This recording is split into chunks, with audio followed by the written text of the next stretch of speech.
Hello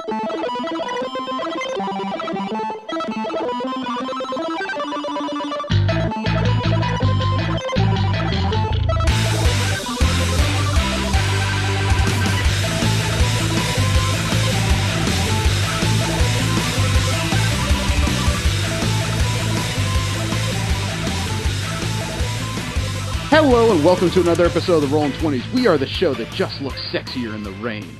I am Jeremy. You can subscribe to this show and several others in the MSP library at missionstarpodcast.com. You can like us on Facebook, subscribe to us on iTunes, Stitcher, and on Tumblr. Follow us on Twitter at the Rolling 20s. You can send us any fan mail, suggestions for the show, or hate mail at mspfreight@yahoo.com. The music you heard at the beginning of the show is by Machina Supremacy. You can find more of their discography for free download at machinasupremacy.com, as well as our latest couple of albums on Amazon.com.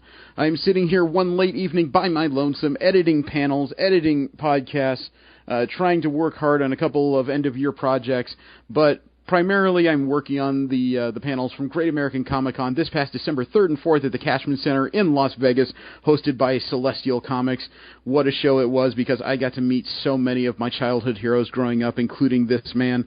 He was the man at the center of the panel, the man, the myth, the artist extraordinaire, and boy did he live up to that name, because he is professional, he is energetic, he is friendly, and he is one of the few people in comic books that is technically a part of a legacy. His father was a bigwig in Marvel Comics. He became a bigwig in both Marvel and DC Comics. He's had runs on X-Men, Avengers, and Superman and Batman. He is probably one of the most notable artists or unique artist styles you will ever find. And he actually explains that style in the middle of all this. He talks about a little bit of his friendship with Bob Layton. He talks about the time he helped design a character that became an X-Man in the 80s, originally in the 70s as an homage to Disco, the Dazzler. And you will hear an intro for this man by the owner and manager of Great American Comic-Con, Chandler Rice. This is the panel of John Romita Jr. Enjoy. First off, I want to say how excited we are. You guys know that I only come in here once in a blue moon because I'm out there running around like a chicken with my head cut off, but I'm so excited to have John here. He is such a special individual. I've been very blessed to be able to have developed a relationship with John and his lovely wife, Kathy, his father and his mother, and be able to spend time with them. And it's been absolutely a wonderful, wonderful experience. I consider myself one of the luckiest men in this industry when I'm able to have time with such absolutely fabulous, fantastic people like him and his family. So, no pressure there, John. But it's Sunday, by the way. You have to be honest on Sundays. John is, all of us know how much John has had what he's done for the comic book industry. I mean, he is just, first off, for those of you that don't know, his father, John Romita Sr., you go back to Spider-Man. I mean, he is probably the most famous artist in the Spider-Man universe. He did so much with Spider-Man, even though Steve Ditko co-created it with Stan. I think a lot of people recognize that John Sr. was the one who really made Spider-Man who he is today. And that invariably had to put a lot of pressure on this guy. It's not easy to grow up in that kind of environment. But John here, he created his own path. He created his own path. He didn't fall back on the easy way of, I'm gonna just ride on my dad's legacy or anything like that. He's created his own legacy. And that's part of what makes him the special individual he is. I titled this panel very specific because I honestly feel that it is appropriate for what he has done. You look at all the titles he's been on, you look at all the characters he's drawn, you look at all the stories that he's told.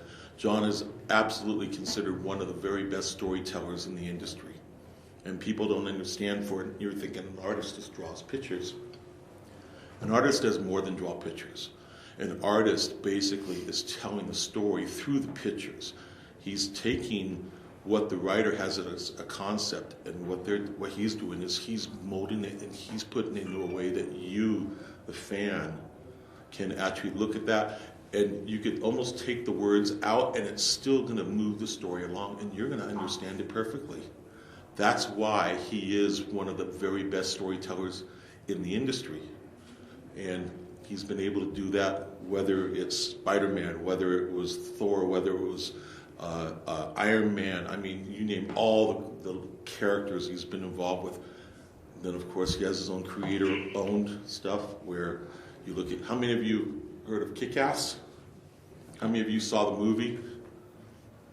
Well, there you go. Again, John was the man, along with Mark Millar, that made that character what it is, made it so popular, has had a lot of fun. And, I mean, are we... I don't know what all can be said about Kick-Ass. I don't know, maybe some great news will... Starting up again after the first of the year. There you go. Or so, a full restart. You heard it here. Else in the costume, but the costume. series with a new person in costume. So very cool. Also, for those of you, you know that John is, he's been on All-Star Batman with Scott Snyder's. Been absolutely fantastic. I mean, I think when you look at, I don't think anyone really knew what it was going to be like when John first came on Batman. And I can't tell you how excited I was, because me personally, knowing John, I'm sitting there thinking, we've seen all these characters that he's done, that they're fun, uplifting, you know, what I call light characters. Batman, a whole nother story. I knew John was going to go someplace dark inside of himself to be able to find what was going to drive that story, and I think he just knocked it right out of the park. I mean, when you see that cover that he did in the first one, when you see that, you know, at one point, I don't know how many of you saw the variant cover where Batman's holding a freaking chainsaw. I mean, that to me was absolutely insane. When you see, he took him out of his typical Batman element and he put him right into, you know, something that was new and refreshing, and it was engaging. And you know, I think you're just finishing up your run with that. Just finished it. And now he's getting ready to go on to another book, which at this point, I'm now going to turn this over to him. Jeremy, have fun. Please have fun. You guys have fun, ask questions. All I can say is enjoy the man, the myth, the artist extraordinaire, John Romita Jr.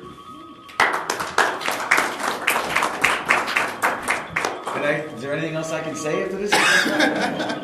I'm kind of worried there might not be much left for me. So, starting off, at what age did you realize what your dad did for a career?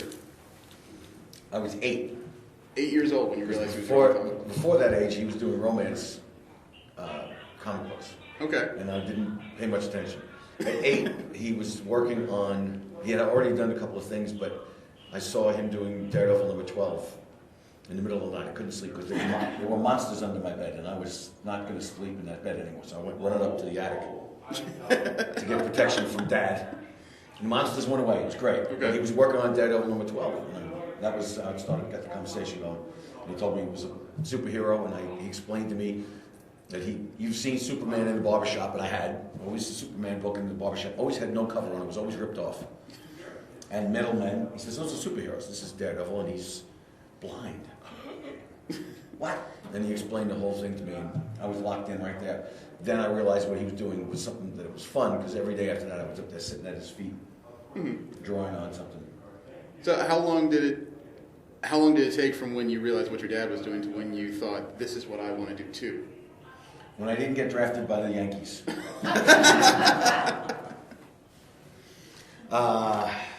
Sometime in middle school, when the advisors started saying you should think about what you're going to be doing in further education. And my grades were always good. I was a decent athlete, but nothing that really stuck out. The only thing I was doing a little bit better than everybody was being an artist. Okay. And my father refused to allow me to call myself a cartoonist. In the making, you were an artist, not a cartoonist. Don't do what I'm doing. And so I majored in advertising illustration by going to school and majored in advertising. And so there was that, and I could always go back to it if things fall apart. But I got a chance to hook on with this. And against his better wishes, I went up, after 2 years of school, I went up to Marvel with my portfolio and got treated like dog shit, but it worked out. What did they have you doing when you first went up to the Big M? When I first went up there, when you approached Marvel, you had your portfolio. They said maybe not art at first. It was not nasty treatment. It was dismissive treatment. Right. You think you're going to get a job here? No, I'm here with my portfolio the way I'm supposed to be doing. I'm going to an advertising agency in a couple of hours. Mm-hmm. You know, and at that point, Marie Severin and a couple other people said, "Well, stick around, and there might be some sketches for you to do." So they allowed me to do some sketches, and because what I did in the portfolio didn't really apply to comics per se. Right. Then they said, "Well, let's see what you do with sketches," and so on. I was doing sketches. I was washing windows. I was a gopher for a short time in between school, and then they liked what I did, and they offered me a job as an I forgot what the term was. There was a consultant or like publishing assistant, something. Some assistant. I was doing the go-between when John Buscema would send his pages in. I would file them and I would register them for production, and I was Roy Thomas, the second-hand man. I was doing everything for them, mm-hmm. and I was an assistant something to everybody. Right. I'm trying to picture this because creative people tend to be forceful personalities. You got to have a lot of guts to be able to throw yourself out there and show your heart and soul on the page. But instead, when you first tried to show art, they said, maybe not now. So there you are washing windows thinking, I'm going to pee in this man's coffee. No, I've actually my father told me, the only advice I'll give you at this point is keep your mouth shut and your hands in your pockets. Don't swing at anybody. And, we'll see what happens. And I think, I've said this before, if I had hit half the people that deserve to be hit, I'd still be in jail right now. Interestingly enough, it was just the young guys that were not very pleasant. The experienced editors and so on were pretty much supply and demand. If you can do the work, we'll give you work. Archie Goodwin and a couple other guys. Len Wein and Marv Wolfman, while they were not friendly, they said, only if you can do the work. And right. That was pretty much it, which is fair. That's all I expected. Okay. But people that were my age coming up at the same time as me were not very pleasant. Do you think maybe some of the young guys saw your family name and just assumed it's nepotism, and this guy doesn't deserve it? Yeah, matter of fact, there was no veiled attempts to hide it. Oh. You suck because of nepotism. Well, I got my first few jobs anyway. Your first full pencils in comics were from 1988 to 1990 on Daredevil. At least that's according to what I could find. No. The first full book I ever did was Iron Man. I think it was 1977. 77. Yeah, I was 3, by the way. Okay. Well, research is kind of spotty because everything comes from blogs and Wikipedia. No problem. So I'm sure somebody... I haven't fried my brain so much I can't remember that. 76, I did a 6-page mess called Chaos at the Coffee Bean. It was a backup story in an annual or something like that. And Al Milgram made it palatable and saved it. Archie Goodwin, bless his soul, said, okay, it's decent enough, we'll give you something else. And then Dan Atkins, I think, quit Iron Man not too long after that. But I was also working on staff as that consultant, the window washing. And then they said, if you can do this, we don't think nepotism is right, but we don't think anti-nepotism is right as well. So if you can do the work, we'll give you the work. And they gave me an Iron Man book. So that was 77, I think.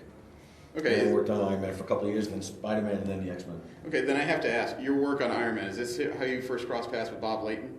Correct. I spoke to him yesterday, and apparently he has a lot of stories he would like to tell with you that might not be fit for public consumption. Oh, he's so full of shit. They're good stories. Every guy, every girl's been through stupid things like that, Yep. We didn't break any laws that we remember, but we had a wild time because at that time there was a lot of single young guys running around doing conventions at that time that were all new in everybody's mind. So there was a little bit of conventions, a lot of fun afterwards. I'm starting to get an idea of the relationship between you two because the difference in the viewpoints between the two of you makes it sound like Bob was the one with the cowboy hat, the bullwhip, the beer, running around screaming yeehaw, and you were the one going, Bob, stop, please. Not quite. We had a lot of fun, and he likes to exaggerate a bit, but we didn't, we didn't deserve to go to prison or anything like that. We had a lot of fun, and he likes to elaborate on this.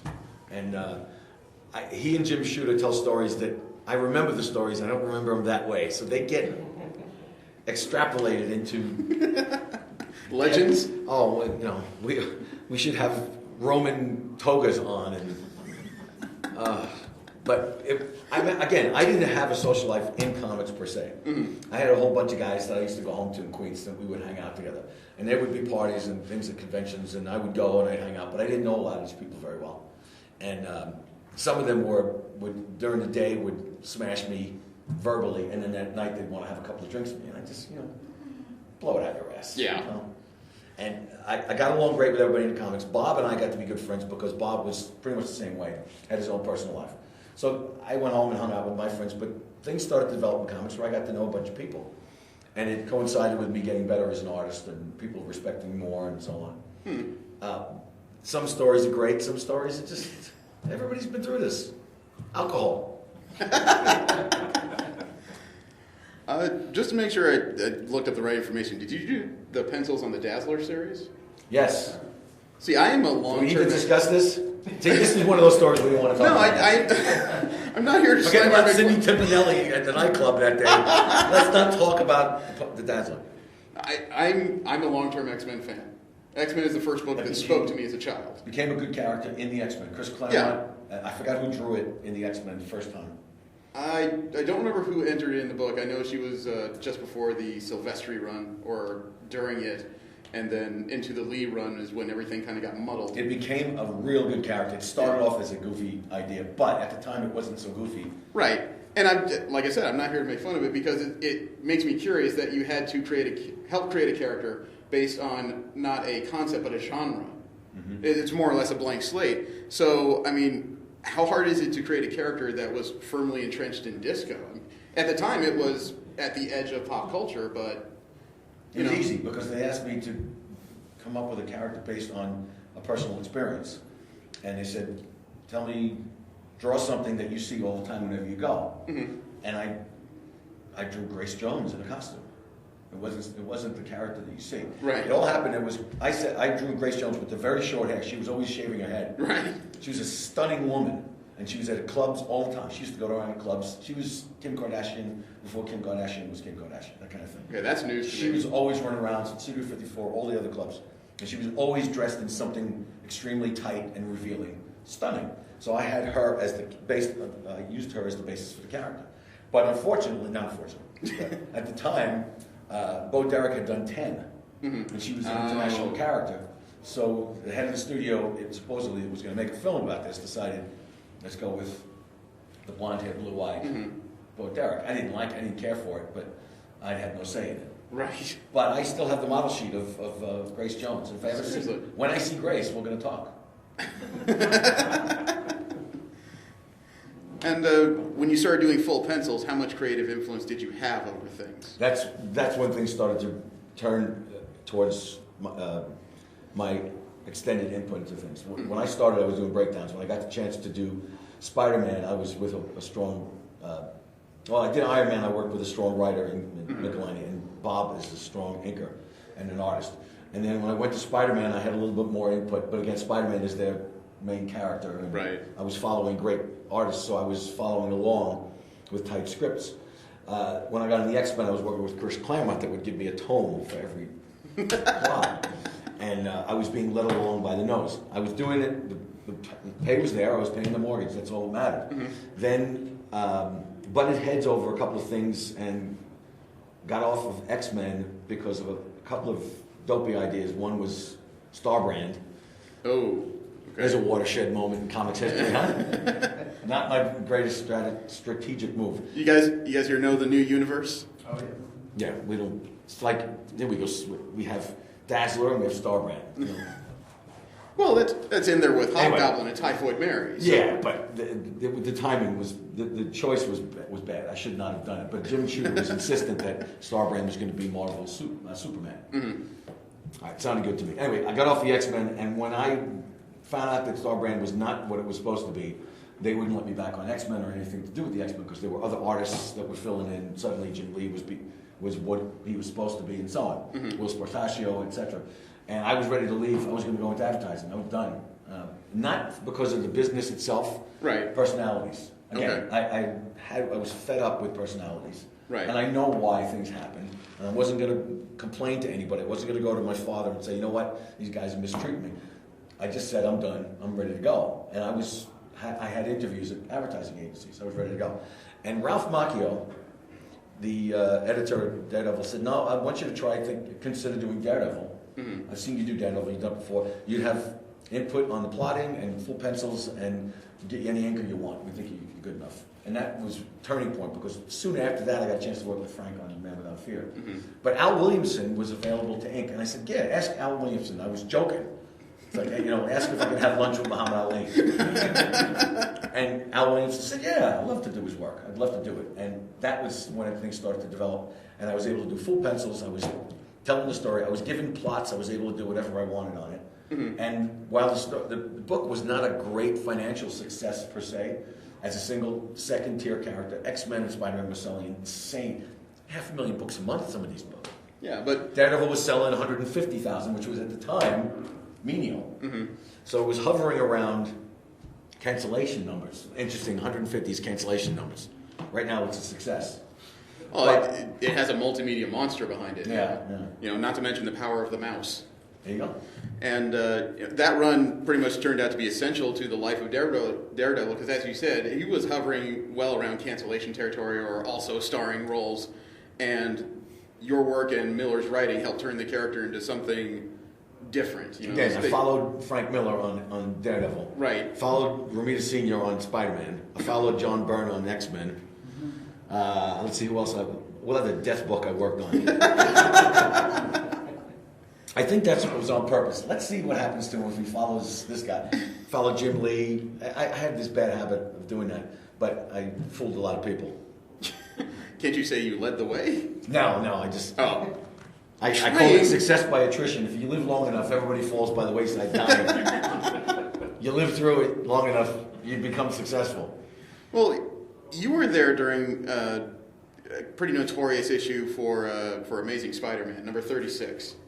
For those that don't remember, that is the black cover Amazing Spider-Man that was post 9/11. It was the first story in Marvel Comics that acknowledged what had happened in New York City and what the potential responses of both the heroes and the villains of the universe might have been.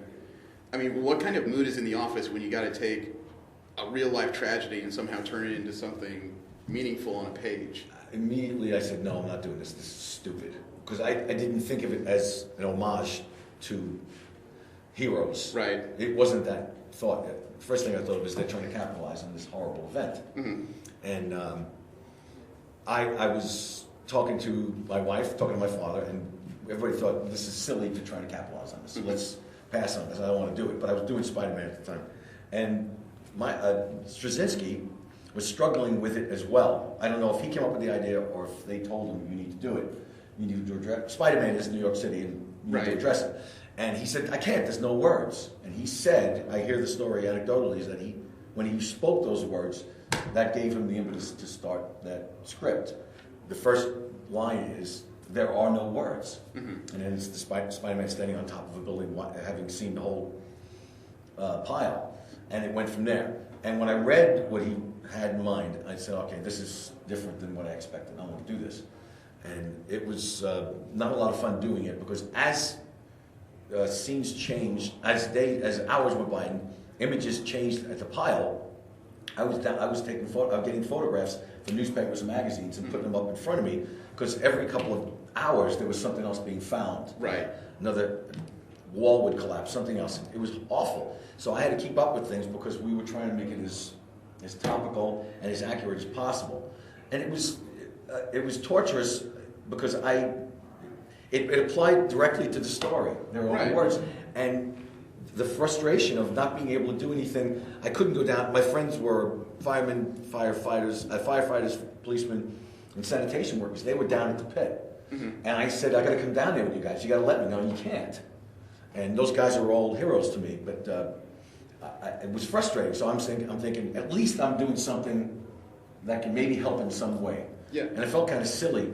But I had to have all the images of the devastation in front of me so I could be accurate. I don't know if you've ever seen Clockwork Orange, where he has his eyes propped open, Malcolm McDowell. to callous him towards violence. Yeah. Well, after a while, after having nightmares for a week, I was suddenly accepting what I was seeing, and I would go to bed and I couldn't sleep. I'd talk to my wife, and she says, "What are you doing? Stop." And it was rough because nightmares, living during the day, nightmares. Yeah, you're basically reliving that event probably every 30 minutes in your mind all over. And of course, realizing that this is silly to complain, considering what people have gone through, it was an experience I'll never forget. But I'm so happy that it got done because it was done so well. Scott Hanna nailed it. Joe Straczynski nailed it, and I can't open the book. I can't look at it. I have the original artwork sealed in a box. I can't look at the original artwork. It's too much of a sore. If somebody actually asked you to produce it, what would you do with it? I have no idea. I've been offered money for it, and I don't think I could sell it without feeling guilty. I'd probably have to donate half of the proceeds. But my father said, "Shut up." He says, "Sell it and put your son through college." He's a depression baby. That's what he said. How excited were you when DC Comics asked you to do Superman? They didn't really ask at No? first. No. The conversation was, "We'd like you to come over here and let's find something for you to do." Okay. Dan DiDio, and they had tried a couple of times and it didn't work out. And we discussed what they wanted me to do, and they said, "There's a couple of things in front of you first to do Batman. Everybody wants to do Batman, blah, blah, blah. But we'd like you to consider other characters." They said, "I have an idea that applied to Silver Surfer and also Doctor Strange." I said, "It might apply to Superman." "Wow, would you consider doing that?" Yeah, and I explained, I pitched it to them, and they loved it. And at that time, Jeff Johns said, "I would like to work with him, so let's consider putting it in continuity." So suddenly I was doing a 6-issue arc. I went from doing a 6-issue arc of my own story to working in continuity with Jeff. Working with Jeff Johns is what nailed it for me. I want to do this. Right. Discussed it with my wife Kathy, discussed it with my father. My father said, "Just shut up and do it, get paid." We have a pattern here with my father. It seems like every time you have a moral He says, "No, don't give me this emotional shit, just do it." And he says, "I have no attachment to Marvel anymore." He says, "Your mother has no attachment to Marvel anymore. Do what's best for you and your family." And at the time, it was a good idea. And it still was a good idea. Now, I'm so proud and happy that I did it because DC has been better to me than I ever would have imagined. They're great people. Interestingly enough, half of them I worked with at Marvel. So personalities, the very thing that I disliked about Marvel in my young years at Marvel, it's kind of softened. Maybe they're more afraid of me now. I don't know. But I worked with Bob Harris. I worked with Dan DiDio, but Dan was always at DC. There's a couple of people that were working at Marvel when I was over there, and now the transition has been wonderful, and they're just fantastic to me. And Marvel, I have nothing bad to say about them. Again, a couple of personalities here and there, but that's what happens at jobs. Right. I have nothing against Marvel. Disney, I think, is not doing great with the publishing, but the movies are great. So I have nothing bad to say about Marvel at all. I'm just so proud and happy to work with DC. Well, you actually landed at DC, and of course you did Superman, then you did All-Star Batman. You managed to get to the company when there was sort of a creative re-energizing in the company. So a lot of people don't know what that feels like when a company might have been in some doldrums and then it built itself back up to this point. What is it like in a large company of basically, essentially a large art community when the energy is injected back into it? Fantastic, because there's always the naysayers. So this is it. This is the end of the business.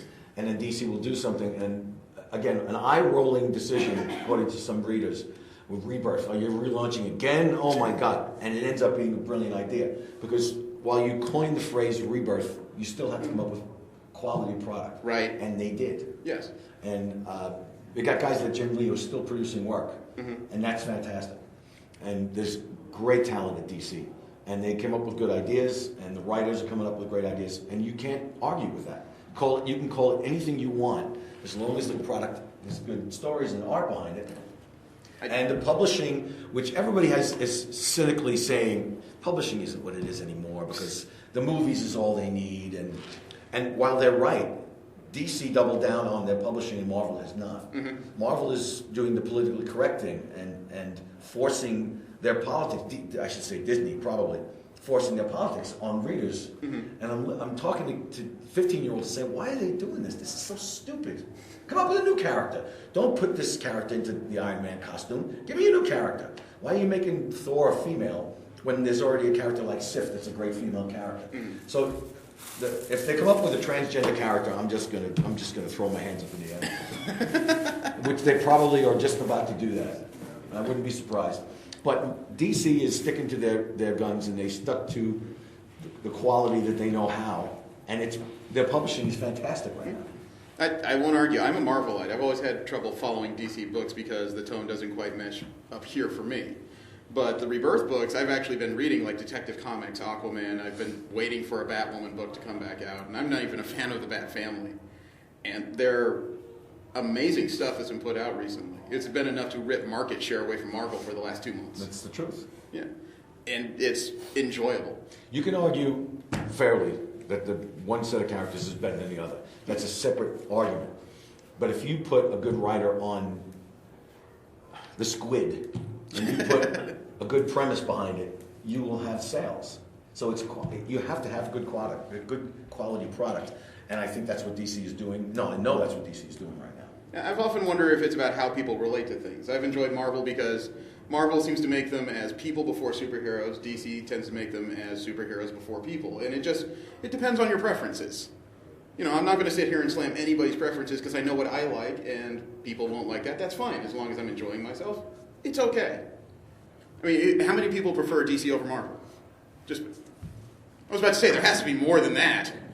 There we go. I honestly think it's such a nebulous difference because the characters all can be done in a proper way. I used to think that Marvel's characters were much better than DC characters. And that became so unimportant after a certain amount of time because I've seen great stories injected into an average character turning it into a great character. Right. For instance, we talked about the Dazzler became a quality character. It's a stupid concept. Sorry, I created it, I know. But it became a quality product, Chris Claremont. Right. So DC's characters, you could argue Aquaman is not good as this character, but Submariner and Aquaman is same premise. Mm-hmm. I prefer the way Submariner looks to Aquaman, but Aquaman's stories are great. Right. Green Lantern, I never was a big fan of. It's great stuff. Mm-hmm. It's a writer and an artist, and you have to come up with a good premise. And the characters will rise to the occasion, so to speak. Speaking of characters, you helped develop Typhoid Mary, which is probably one of the biggest frustrations in Matt Murdock's life. What were they asking for when you needed to come up with this character? I'm grinning because the story is so cool. Okay. Ann Nocenti, very politically motivated writer, great lady, great writer. We butted heads a little bit too many glasses of wine last night. Ideologically. Okay. But we never argued. And she wanted a strong and powerful female, and there was the robot lady, I forgot what her name is, number 13. And she also said, it's got to be nasty females. So she says, I have a premise for a character named Typhoid Mary, and we used that premise, the name and the premise, and run with it. Well, I was married at the time, a very unpleasant marriage at the time. And my ex was dressed with the big shoulder pads. This is the 80s. Right. Her hair was immense, and shoulder pads, fishnet stockings, and everything about her was Typhoid Mary except for the machetes, which... I'm thinking back, I probably didn't look in the back of her closet. Well, that was my ex-wife, basically. Okay. Designed it wholeheartedly. I mean, the two-face thing is because she was a... Does she know this? If she does, she never said a word. I haven't spoken to her in so long. But it was an accurate portrayal, although Typhoid Mary has a couple of more redeeming qualities. I have to... Redeeming. But the Ann Nocenti's idea with the character was brilliant, and it worked out really well. Then at the time, Mephisto came along, and it always drove me crazy that the devil had skin tight. He had spandex on. Right. Come on, the devil doesn't have spandex. And a cape. and Disney booties, you know. I said, no, I'm not going to do that. Let me play with Mephisto. So I went out pardon me for saying this, I went out and got drunk with a bunch of my friends. And they were asking me to do some doodles, and I started messing around with monstrous-looking things. I said, wait a minute, this is what the devil would look like if you're drunk on tequila and you're dying. This is what... So I came up with this sick-looking monster of Mephisto, and Typhoid Mary was, the two of them were involved. The Kingpin was involved. And suddenly, Daredevil was becoming this Batman-esque type of moody, deep, which Frank had done before, but Andersenti really expanded on. And it became a quality story. I came up with an idea, a plot called The Beer with the Devil. Okay. Excuse me, Beer with God was what I wanted a one-act play. I had an idea for a one-act play where a guy goes down to a bar, he's pissed off at his wife and vice versa, and he sits at a bar and God comes in and sits down next to him, he doesn't realize it. And then talks about the world in general. Andersenti said, a little bit trite, how about we do Beer with the Devil as in Daredevil? Mephisto's involved. And that's where he sits next to a female, and he's down on the world, and this beautiful female sits next to him, and it's actually, he starts to kiss this character kisses him, and it's Mephisto. So what it does is suddenly make Daredevil into this moody, pathetic character who's upset with life in general, and I had a play in this, I had a plot. I was very happy with this, and Anne just knocked it out of the park. She did a great job in all the characters, and I enjoyed it so much, especially the stuff with Mephisto. And then Blackheart, and I had so much fun. And then Frank Miller had been reading the book, he says, and he says, I have an idea, you want to do something? Yeah, let's do it. And that's where Man Without Fear came from. Wow. And you've, as it's been said in the intro, you've worked on the Kick-Ass books. There's a new volume coming out with a brand new character in the spandex. Although I'm curious because Mark Miller seems like an extremely creative person. He has his own universe of characters. Now there have been movies about Kick-Ass, and now there's a couple more movies based on his stuff coming. What kind of person is he to work with? He's an intelligent Tasmanian devil. He's just the greatest guy, and he is so full of energy and ideas. And it's hard to understand him because he's got such a thick accent. So I say, shut up and speak clearly. Will you just slow down? We get along great, and he's the one who approached me about working on Kick-Ass after having worked on Wolverine, Enemy of the State. And he sent me, as a gift and an incentive, he sent me a bottle of scotch whiskey. Okay. I said, I don't drink scotch. He says, yeah, you will. You'll start drinking scotch. Don't worry. And I hate to say that booze is a commonality with me, but it's not always that way. We got along famously, and his ideas are fantastic. The premise for Kick-Ass was not Kick-Ass at first. It was the father and the girl. Oh, Big Daddy and Hit Girl. And he first proposed that they were basically bikers, and he with the big lamb chop sideburns and a 50s throwback on a big, gigantic Harley, and she's the little maniac, little vigilante. Murder machine. He said he felt as we were developing the images, and I was doing the model sheets for it, he liked it. He said, I want to add something to this. So we began talking about adding a more topical teenager, naturally, a frustrated teenager. That he ends up, that was what he went through when he was a teenager, wanting to be a superhero. And that's where the premise for Kick-Ass came. He said he used to exercise, take martial arts lessons, and he wanted to go out and become a vigilante. This was when he was living in Scotland. Now, I know the crime in Scotland's like this. But he said that's where the premise came from. And it developed from there, and it blew up. And after 3 issues, Matthew Vaughn bumped into Mark at a party where the two of them were drunk. Again, here we go. Alcohol saves the day. And he pitched the idea to Matthew Vaughn, and Matthew Vaughn loved it, and that's where it ran from there. And after the 3rd issue, they were developing a film. Jeez. So, Big Daddy started out as a biker, you said? Looking with the leathers and... Okay, at what phase did he suddenly turn into the closet super geek that became in there? After Kick-Ass was wearing the costume, and it became that vigilante type thing for the characters. And it was always teaching the little girl how to be a female Wolverine. Right. And then it was the costume, and it just morphed. The more we talked, the more I was messing around with images, the more it became what it is. And it worked into such a great idea. It's almost an expansion of the Spider-Man ethos, is that Spider-Man is the kid that gets the power, the normal kid. Well, this is a kid who gets the urge to get a power, doesn't get a power, gets the crap knocked out. But then succeeds. Now he's a cop. Dave Lazuski's a cop. That's what he's going to be in the new volume? No, at the end of the series. Oh, okay. NYPD. That's right. The new character is, and here, interestingly enough, I was talking about Disney forcing politics on the readers. This is a little bit hypocritical of me, but he said we got to go in a completely different direction, but still the costume. And no more New York City, now we're going to go to Detroit, which is a troubled area. And he said, returning Iraqi war vet, can't find a job, frustrated and tired of getting, running from bad guys in his neighborhood, puts the costume on and does that. And I'm thinking, okay, that's cool. And it's a 20-year-old female black GI, a tough son of a gun. Excuse me, tough female. and I said, this is really demagogic. And he said, yeah, it is, but look at the character. And I drew the character, and it came out really cool. And it's a great premise. It's so good. Because Detroit is what it is. That's right. Real. Yes. The way New York was what it is. What it is. You can't hide from that. Returning war vet is what it is. There's nothing made up about it. It's true. And Detroit, and no jobs, it's accurate. And this is a badass lady, and I think it's a cool idea. And what's interesting is that it applies to Mindy Hicker. Right. She won't be in this. Not at all? No. Okay. So there isn't, sounds like, any crossover between the original volumes and the next. The temptation is, and he says that's what I'm going to fight. I'm not going to get pulled into that. But there's also a Hit Girl series going on as we speak with another artist and a writer. So this whole section of his universe is expanding pretty fast. He's back on a horse. All right. Can you tell us what the villain of this new volume is going to be? No idea. I do, but I can't tell you. Okay.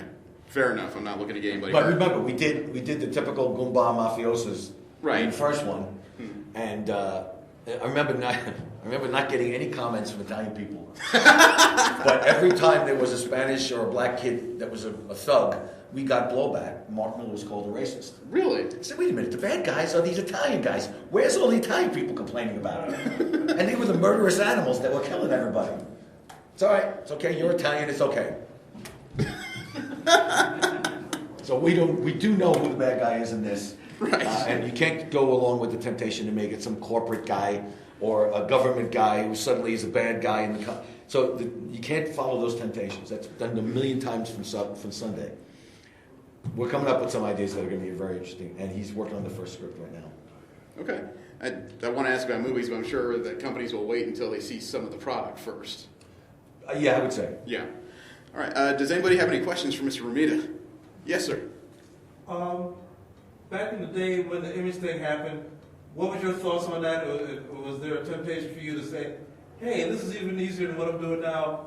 I want to join that bandwagon? That's a great question. And did you hear any story about this? Is that what you're asking? Or is this really sincere curiosity? I read something. They asked me, Jim Lee came up to me and asked while I was still working at Marvel, he said, would you like to come over and join us on this? But I was doing the X-Men at the time.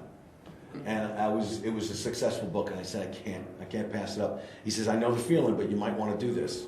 And I passed it up, and I don't know if I regret it. There's always the thought that if I had done it, what would it have become of me? But I look at things, I'm a fatalist. I'm happy in the position I'm at. If I had done that, who knows what? I may not have met my wife. I may not have had my son. Those things always cross my mind. So the decision I made at the time, even though there was a lot of shit that followed that decision, because of the way Marvel treated me, there were regrets. But it worked out okay. I honestly don't know. I had two characters I had in my mind. One was Shotgun, based on Junior Walker and the All-Stars. You ever heard the song Shotgun? Yes. I had an idea for a character called Shotgun, and I was going to take that to Image, and it didn't work out, and it became an unimportant character with Daredevil. But it was too violent, and they said, yeah, we can't turn it into a too violent, right? For Image. Wolverine is skewering people, and Image was kind of above. They were outside the envelope, so they were doing some rough stuff. Right. Always second guess myself. I don't think I ever don't second guess myself. I always second guess myself is what I'm trying to say. Artistically, did you ever think about going in that direction? Yes. Always. Again, second guessing myself. But again, I'm up. I wake up in the morning and I'm smiling that everything's okay. My wife is relatively healthy, and we're happy. I got a beautiful family, so I can't argue with the way things have worked out. Excellent. Anyone else have any questions, sir? I was reading that your father, did he create Luke Cage or? He drew Luke Cage. I don't know if he came up with the name or not. Len Wein, possibly. Okay. And my father did the initial images. You wrote a lot for the movie, if I read it. I'm sorry, who did? Did you write a lot for the movie? I did not. I did not. Okay. I didn't write anything for the film. But this is cutting edge stuff in the 60s, right after Black Panther. Right. And unfortunately, the immediate response was that's blaxploitation, guys in the films that were out at the time, and none of that crossed their minds. They just said it's time for this character, and it was a great. Look, the character's still around, and between Black Panther and Luke Cage, I think that Marvel was ahead of its time. Unfortunately, it was still too long a wait, but that's why I say when they force things now, instead of coming up with new characters. Come up with new characters. All of these brilliant minds, you can't come up with new characters? Correct. That's where we are. But yeah, Luke Cage was my father's design. So was a Punisher and Wolverine. Did either of you consult with the Netflix series? Or We got, not me personally, my father got treated nicely by the editors. well, I know I saw the name on the screen. I didn't know how. Yeah. They gave him a nice gift. Well, that's cool. It was a great series. I haven't seen it, and I'm so mad at myself. I got to see it. I'll tell you. Okay. All right. You have to say spoilers before every other sentence. There you go. Anyone else have any questions? Yes. I was just curious, like growing up around your father, and then kind of Marvel at that time had like a house style. Like, how did you develop such a distinct form of art? Like, it was just beautiful. In the '90s, I'd buy anything with your work. Thank you. I can't remember the writer on the title, but like the Ghost Rider, Wolverine, Punisher team up. I didn't know anything about Hearts of Ghost Darkness. Rider or Yeah. Punisher. Honestly, never a concerted effort to come up with a style. I could not. I wasn't that good a draftsman. I call it this to this day. I've done it. I said it 40 years. It's deadline style. Whatever comes out on time. If it comes out, that kind of made my style. Now I did make a shift at one point to make. According to Jack Kirby, you want to put weight in your characters, make them bulky, and give sides to them. I got a little carried away and everything was a little bit blocky. And I felt comfortable with that because it gave everybody weight. There was a cube, and it was a heavy cube. So that was an attempt, and it morphed from there. And then when I worked on Kick-Ass, I wanted to look different than my regular monthly stuff, so I took all the black and shadings out of the art and made it all line work. Those were the only concerted efforts. But again, whatever comes out, all I could think of was I wanted it to look like a combo of Kirby, Buscema, and Romita. And it started out up here, that's what it looked like, and by the time it got out here, it was shit, it was mine. Oh, man. And I grew in the industry, guys like John Byrne, Frank Miller, Jim Lee were my contemporaries. I was always 5th, 6th, or 7th. This guy's always better than me, which is great in a certain way because it makes you work that much harder. And all of them were nice. Walt Simonson's a couple years older than me. You can't fight with these guys. They're too good. But it gives you an impetus to work harder. And then people telling me, you're never going to be as good as your father. That's the truth. I understand that. If I had been great for a year at age 25, I would have been an asshole at 45. It's true. You can't. It's like a supermodel, guy or a female. You wake up and you're intelligent and good looking. You become an asshole. Sorry, you don't grow up. You don't grow up because you're already your body's ahead of your mind. Well, it's the same thing with art. If you get told you're great, you're never going to get any better. And I always got told I was okay, and I wanted to be great.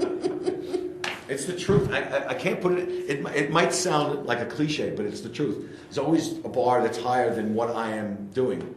And if I'm constantly within reach of it, it's a great feeling that I might get there. It might happen too late in life. I don't know. But maybe I'll be a painter at the time. Never a concerted effort to get style out of me.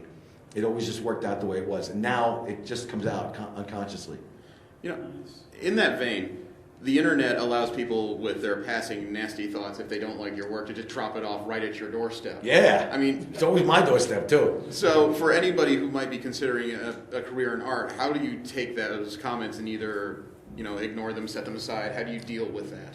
If you can't get a thick skin, then you really are in the wrong business because it's such an immediate, well, unless you're a politician. You get told you're an asshole by half the country. Which is basically what it is in me in comics. I have a big body of work, and it's the same amount. There's half of them that hate my guts, and there's half of them that love me. The hate my guts people, there's a quarter of them that say, I hate you just because of who you are, that kind of thing. Mm-hmm. And you get those emails, you pay no attention to those. But then there are the constructive people that say, your Spider-Man ankles are too thin. kid you not. And I made Spider-Man's ankles a little bit less thin. Okay. The guy said, thank you. I met him at a convention. He takes requests. He was right. Then I was working on the Hulk and Spider-Man and Thor and Spider-Man was too bulky. And the same guy says, it's too bulky, man. And I made him less bulky. He was right. You know who Bradley Cooper is, the actor? Yeah. He says he Googles himself every once in a while to see what his critics are saying about him, and he keeps his feet on the ground. I've been doing that forever. And when the internet became a reality in the business, I started finding out what people thought of me. And if you can't take it, then you really are not. And artists are persnickety. They really are. All of us have an ego as an artist. You want to be great and think you're better than somebody. At least when you Google yourself, you don't find pictures of raccoon next to your name. All right, well. But I find a lot of nasty things said about me, and it does serve one purpose, is I'm going to shove it up their asses. But not in a nasty way. Vaseline, I don't know. I have a feeling when I read about you in New York Comic Con, some guy's going to walk up and say, hi, yeah, what's your name? You're on the list. I have nightmares about people walking up and saying, I think you suck. Bang. So there's always somebody that will keep you on the ground by telling you you're not that good, this guy's better than you. That may or may not be true, but it keeps you from your head from getting too big. And I started out when all you got was letters. And they would actually not edit the letters, but they would edit the letters themselves by saying, this will make you feel better if you read this. Don't read this stack. Here's the one you're going to like. And it was from my mother, you know. But the truth is, if you don't have thick skin, you have to develop one. And if you don't, you're not going to be a success in business. You'll fall apart and you'll get angry and scream at people at conventions. I've seen it happen. That's fair. I think that applies to a lot more than just art. I think everybody does have thick skin, and they'll go home and then they beat up their dog when they find out that because everybody is tough on the outside, but it does hurt when somebody says you suck. Mm-hmm. Well, I live with Pitbull, so that's not an option. Does anybody else have any questions? Yes, sir. You draw some of the most amazing rain scenes. Yeah, you want to know why I use rain? It covers up a lot of mistakes. I have a bad day, and I can't draw anything. It's a Monday, and I had too much to drink on a Sunday. I'm going to cover up all my faults with rain. It works every time. And you can tell by the frequency of my rain scenes that I've had too many Sundays. Is that going to be the start of your how-to art book? Step 1, rain. No, I love the rain, and an image of rain gives weight and mood. And I've always enjoyed putting it in rain, snow, wind. If you look at Ridley Scott movies, Ridley Scott has floaters all the time. There's always there's always kinetic motion in a still scene. And I took that and I have something floating by. In New York, there's always a paper floating by when there's wind. It's the same thing with rain. If it's a staid, stoic, boring scene, rain gives it kinetic energy. And it really does allow you to cover up a costume, cover up something you don't like about a character's rain pouring off a character, and it just feels mood. And I love doing it. I can't. It's film noirish to me. And with Batman, it's perfect. It's a perfect scene for Batman. I did it with Spider-Man on the tank. Now Batman on the tank. I've done it with a couple other DC characters. Can't stop myself. This 5th issue of All-Star Batman, the majority of it is in the rain. And I didn't come up with the premise. Scott said, "I love the way you draw rain. Can we do this issue in the rain?" Yeah. Came back to bite me in the ass. And Danny Mickey, God bless him, he said, "I would have been done with this a long time ago if not for you in the fucking rain." He said. Well, ladies and gentlemen, there are artists whose work is defining, and even if you have reservations, I think when somebody like you has been involved in so many defining moments in characters' histories, that any reservations you have about an art style fall to the wayside, because regardless of what he's doing, you're getting a quality product. And I think this man embodies that. Thank you. This is the winner of an Inkpot Award, the winner of an Eisner Award. No, wait. I never won an Eisner Award. Spider-Man did. Frickin' Wikipedia. You're also the recipient of the Hero Initiative Lifetime Award. This, ladies and gentlemen, is Mr. John Romita Jr. Thank you very much. Oh, by the way, that Lifetime Achievement Award was handed to me by Stan Lee and my father. One was 92 and one was 85. How did I get a Lifetime Achievement Award? God's honest truth. Thank you very much. Thanks very much. I appreciate it. I hope you had as much fun listening to that as I did hosting it. There's an energy about the man that's just infectious, and it just puts a smile on your face. And he had a lot of fun interacting with everybody there. You didn't feel like he was truly a man apart from the people. And that just comes through in everything he does. And now we have a few more details about the new Kick-Ass series coming with a brand new character wearing the green spandex. I can't wait for that. I've read all the others, and I need to see this. There's a few more panels to go. I am just enjoying my evening. I'm thinking about New Year's when I'm going to be surrounded by friends and family at Disney. I am staring at a couple of Christmas gifts I brought for myself at half price. Yes, I'm cheap. And I'm also looking at a rabbit that needs to be fed, so I should get going. The other panels include Brian Tucci, Brian Polito, Ron Wilson, Tim Bradstreet, and I think you're really going to enjoy the conversation I had with Renee Witterstater. I want you to listen to them all because you'll find a lot of insight on the industry. Thank you very much. I hope you roll with us again. I am Jeremy. Don't jerk and drive. Take care and happy holidays, everybody.